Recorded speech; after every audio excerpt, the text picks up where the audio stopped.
Also unsere Kunden sind, ich sage mal, die Breite der Bevölkerung, häufig Familien mit Kindern. জার্মানিতে দেখা দিয়েছে এক অদ্ভুত ট্রেন্ড। সেখানে হঠাৎই বাংকার তৈরির হিড়িক পড়েছে। এমনিতে দেশটিতে পর্যাপ্ত কোনো গণ আশ্রয় কেন্দ্র নেই।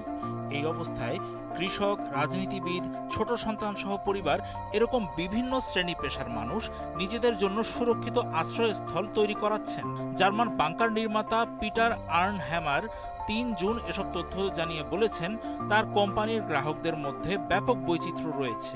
তিনি মনে করছেন, বিশ্বের বিভিন্ন অংশে রাজনৈতিক অস্থিরতার কারণেই তার ব্যবসা এখন দারুণ চাঙ্গা।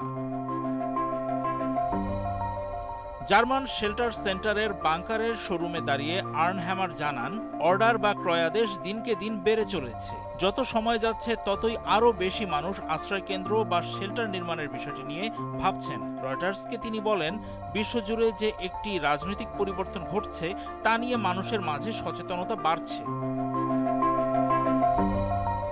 নিজের কোম্পানির তৈরি বাংকারের বিস্তারিত দেখিয়েছেন আর্নহ্যামার। তিনি তার নমুনা স্থাপনার ভেতরে থাকা দোতলা বিছানা বা বাঙ্ক বেড, জরুরি খাদ্য ও পানি সরবরাহ ব্যবস্থার পাশাপাশি একটি ভেন্টিলেশন ব্যবস্থা দেখান। বিদ্যুৎ চলে গেলে সিস্টেমটি হাতে চালিয়েও বাংকারের ভেতরের বাতাস চলাচল ঠিক রাখা যায়।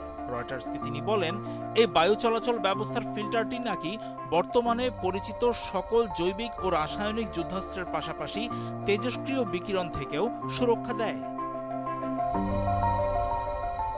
আর্নহ্যামারের প্রতিষ্ঠানের সরবরাহ করা আশ্রয়কেন্দ্রগুলোর দাম বিভিন্ন রকম হয়ে থাকে। নতুন কোনো স্থাপনা বা বাড়ি তৈরির সময় এটি যুক্ত করতে চাইলে খরচ পড়ে প্রায় $40,000। অন্যদিকে এরই মধ্যে তৈরি কোনো স্থাপনার সঙ্গে ওইসব বাংকার যুক্ত করতে গেলে খরচ বেড়ে দাঁড়ায় প্রায় $1,16,000। জার্মানির ফেডারেল অফিস ফর সিভিল প্রোটেকশনের তথ্য অনুযায়ী বর্তমানে দেশটিতে অকার্যকর অবস্থায় থাকা 579টি পাবলিক বা সরকারি আশ্রয়কেন্দ্র রয়েছে। 8,30,00,000-এরও বেশি মানুষের ওই দেশে ওইসব আশ্রয়কেন্দ্র মাত্র 4,77,000-এর মতো মানুষকে জায়গা দিতে পারবে। 2022 সালে রাশিয়া ইউক্রেন সংঘাত আরম্ভ হওয়ার পর থেকে জার্মানির স্বরাষ্ট্র মন্ত্রণালয় তাদের গণ আশ্রয় কেন্দ্রগুলো ভেঙে ফেলার বা নিষ্ক্রিয় করার কাজ বন্ধ করে দেয়। তখন থেকে তারা পাবলিক শেল্টার বা গণ আশ্রয় কেন্দ্রের নতুন নতুন পরিকল্পনা নিয়ে কাজ করছে।